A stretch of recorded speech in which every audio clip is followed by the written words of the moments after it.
Helo, bydd y fideo yma yn esbonio pwy sy'n debygol o fod mewn gwrandawiad. Clerc. Mae'r person hwn yn gweithio i gofal Cymdeithasol Cymru, a nhw fydd eich prif bwynt cyswllt cyn, yn ystod ac ar ôl y gwrandawiad.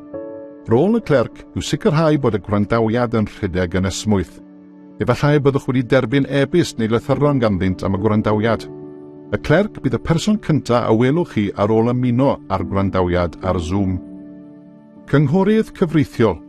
Maent yn gyfreithiwr, a'i rôl fydd rhoi cyngor i'r panel ar y reolau a materion eraill ynglyn â'r gyfraith.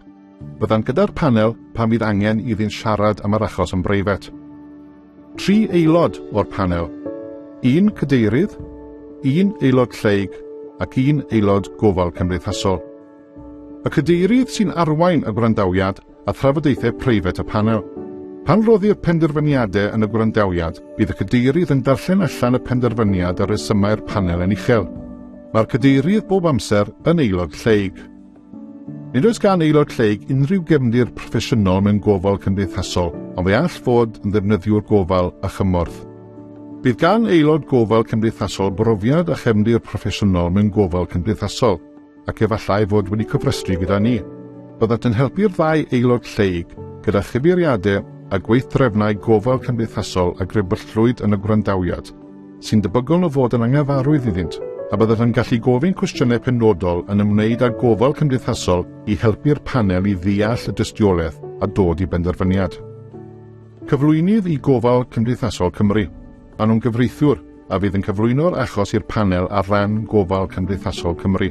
Efallai bod chi wedi cael e-byst neu lythyron ganddynt, ac efallai wedi siarad yn nhw ar y ffôn yn ystod yr ymchwiliad. Swyddog addasrwydd i ymarfer. Mae'r person hwn yn gweithio i gofal Cymdeithasol Cymru, a nhw wnaeth gynnal yr ymchwiliad.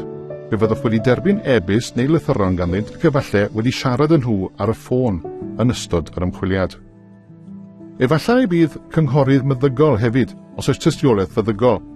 Maent yn rhoi cyngor i'r panel ac yn ei helpu i ddeall y termau meddygol a cyfeirir atynt yn y dystiolaeth.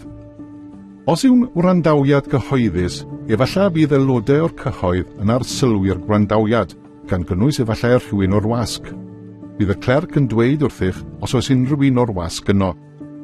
Pan fydd y gwrandawiad yn barod i ddechrau, bydd y cadeirydd yn gofyn i'r clerc gair ystafelloedd ymneilltuo, a bydd neges yn ymddangos ar y sgrin i roi gwybod i chi bod gennych chi 60 eiliad cyn i'r ystafell gau. Gallwch naill ai adael yr ystafell ar y pwynt hwnnw drwy glicio ar y neges neu wneud dim ac aros i'r ystafell gau yn awtomatig. Pan fydd ystafelloedd ymneilltuo yn cau, wrth i bawb sydd yn y gwrandawiad adael i ystafelloedd, fe welwch i wynebau yn ymddangos ar y sgrin. Dylai pob person yn y gwrandawiad gael ei enw a'i deitl fel cadeirydd neu clerc ar ei sgrin. Bydd y cadeirydd hefyd yn gofyn i bawb gyflwyno ei hunain ar ddechrau'r gwrandawiad. Ni fydd rhaid i aelodau'r cyhoedd ddangos ei henwau ac ni ofynnu iddynt gyflwyno ei hunain. Bydd y cadeirydd yn agor y gwrandawiad pan fydd pawb wedi gadael ei ystafell ymneilltuo ac wedi ymddangos yn y prif ystafell gyfarfod. I gael rhagor o wybodaeth am yr hyn sy'n digwydd mewn gwrandawiad, ewch i'n gwefan. Gobeithio bod y fideo yma wedi bod o ddefnydd i chi. Diolch am wylio. Hwyl fawr.